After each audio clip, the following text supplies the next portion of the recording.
concert disaster in Houston.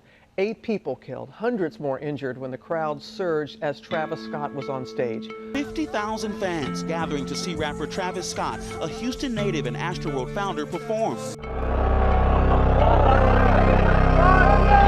Dozens of others seriously hurt as the crowd surged at Friday's hip-hop festival in Houston, with scene after scene of fans pleading for help.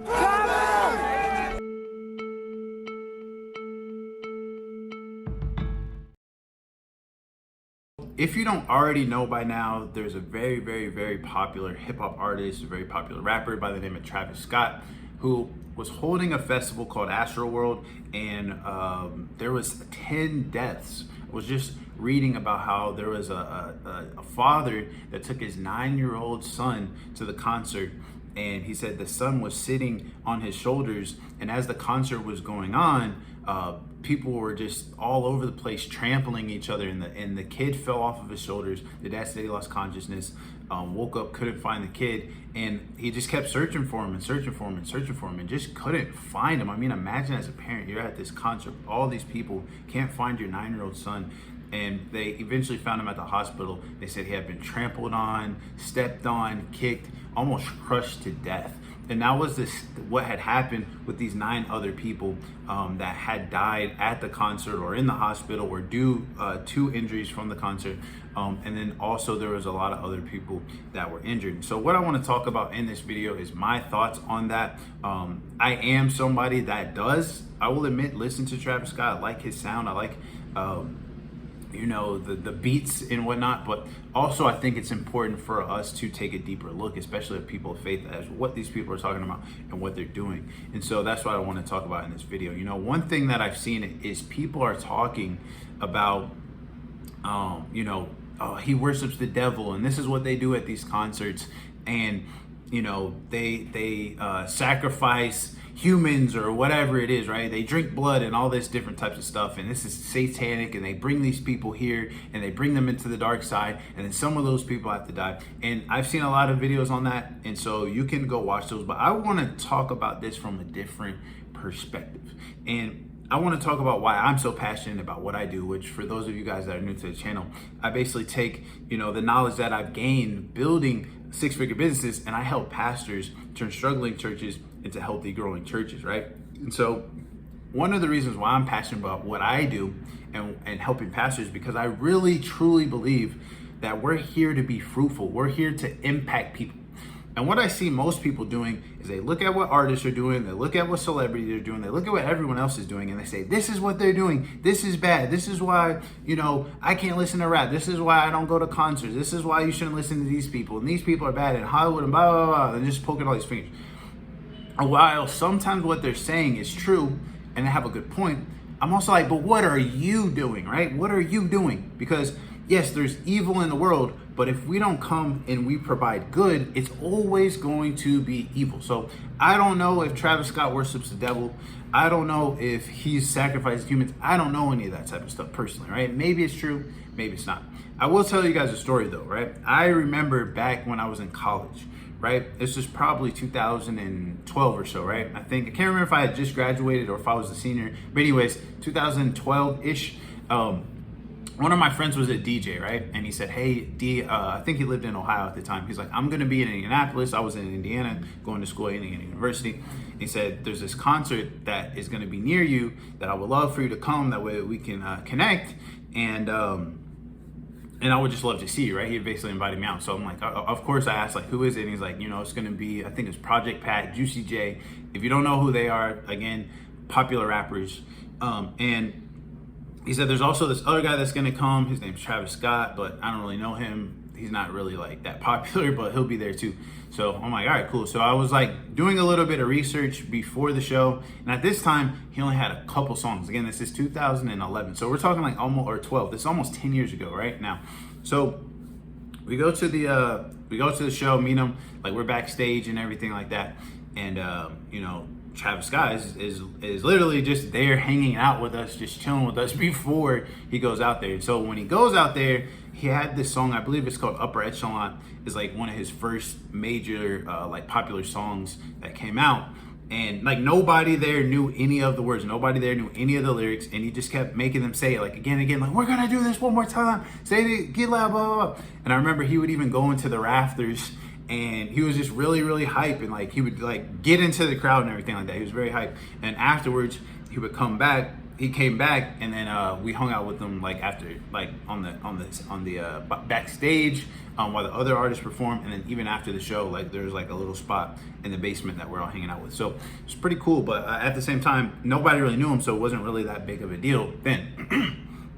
Fast forward, it's crazy to see where he's gone from that day that I knew him, that no one was really trying to get his autograph, nobody knew him, to now he has a kid with Kylie Jenner, who's a billionaire. I think they have another kid on the way. He's one of the most popular artists. He sold millions. He has millions and millions of dollars. And so, not to say that he's perfect, not to say that he's done everything right, and not to say that we should look up to him, but it's amazing to see where he's got. And I believe it's because he's putting in that energy, that time, and that effort on his craft, and he cares about it so much. So let's say, I don't know, but let's say if that is what he believes in, is all these satanic things that people say, he's put so much time and energy and effort into that to get to where he's at. And so what I'm saying in this video is, how come we don't have that same faith in God? We see all these people that we're talking about, Lil Nas X or whoever it is, and we're saying, oh, they're satanic and they've done this. Well, how come they're making more impact than us? We believe in God, we believe in the gospel, but yet we sit here with a small mind. Oh, I can't do this. Oh, I can never reach this. Oh, this is too hard to do. They don't have that mentality. They believe in what they believe so much that they're willing to do all this crazy stuff just to get a Rolex, just to be famous, just for people to know them, just for money. What are we willing to do to save more souls, to reach more people, to be fruitful? And I think that's what God is going to come back and ask us. We already know that evil exists. That's a fact. We already know. So my question is, what are we going to do about it? If you're watching this video, especially if you're a pastor, what are you doing with your ministry? You that like there's more people that are dying at these concerts than almost that are going to your church. And so you have to ask yourself, why are these 20-year-olds making more impact than you're making in your city? And yes, maybe that's not fair because, okay, they're superstars, and so it's not about comparing like, oh, they reached 1 million people, I gotta reach 1 million people. But at the same time, are you reaching your full potential, right? We have people in our local communities, in our local cities, states, countries that need our help. And it's like, what are we doing about that? Or are we just sitting back and saying, it's not about numbers, it's not about this, it's not about that. Well, COVID happened. Remember, people don't want to come out to church. Like, we make all these BS excuses, and we got to cut that out, right? So we got to stop focusing. We got to, yes, pay attention to what the media is doing, what artists are doing, but at the same time, what are we doing? We spend so much time pointing fingers at everybody else. Oh, you shouldn't do this, or I don't like this, or I don't like the way Kanye West said this. But what are you doing in your community? How much impact are you making on the lives of the people that you personally know? And even the people that go to your church or come in contact with you, how are you transforming their lives? Are you actually making a difference? Are you making their life better? Or are we always just pointing the finger at everybody else and just saying what they're doing wrong? And that's what I want us to do. I want us to start taking accountability. Like, there's like people, like, again, people really, really, really need our help. There's people out there that are lost. There's people out there that need God. And if we're just always relying on celebrities to do it, it's not going to get done. We all have a job that we need to get done. So yes, what happened at the Travis Scott concert was very traumatic, and it's very sad.